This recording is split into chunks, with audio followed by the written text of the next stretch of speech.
Well, most kids coming to college don't know what to expect. We've only heard rumors about what professors are like. But the cool thing about learning communities is these professors are part of the learning community as well. And they have offices on the ground floor of the community, and you can stop by anytime. And it makes it a lot easier your first year of college because you get to develop that relationship with them, more of like a mentor than just the person way at the front of a giant lecture hall.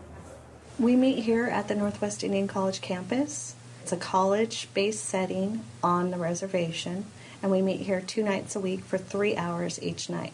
I can learn on my reservation, and I can incorporate the things that are important to me and still be part of our culture, and we're right here at home.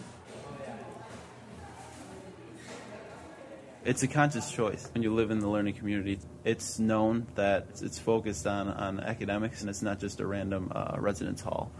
That, I think, makes a big difference when compared to a freshman who's just placed in a hall, and you could be living, in the midst of people who party all the time, and it doesn't really matter to them who you are or how you're doing in classes at all.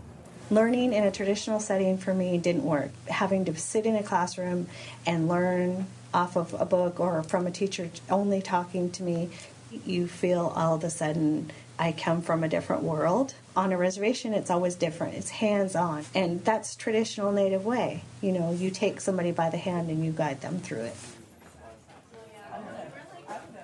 We have 2 classes a semester here in the learning community, and the classrooms are right downstairs, which is really convenient. When you get out of class, you're walking back to your rooms together and you start talking to them about how your professors are or your classes are. You can collaborate with them, figure out what you need to know for a test and, borrow each other's notes. Every 3 weeks, we drive to Olympia to meet through Evergreen State College. All of the students are in one room, and we break down cases. They were all reading the same case study, but we're given a different set of questions that each of us answers. They all had some touch of Native American, a dispute or a trial or a struggle, so they all revolved around the cultural sensitivity of the reservations. We each got to write a case study last year, which was phenomenal. It was the best learning experience I think I'd ever had.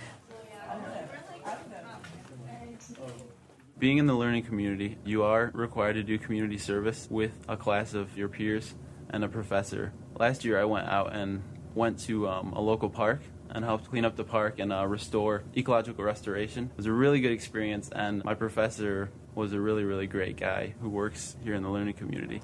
Sometimes it's just the professor doing the instructing, but sometimes they invite people. Like when we did the land dispute, they actually had a tribal member, a council member of the Quileute tribe.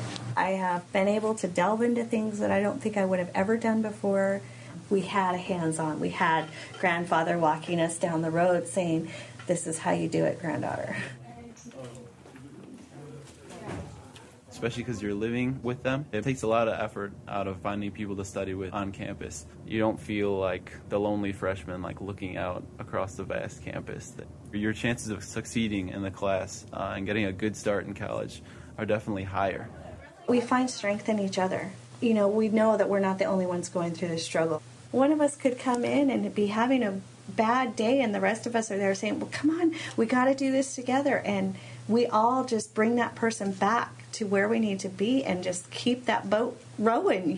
I love that we all have the strength of each other. When we're in that group, we can do anything.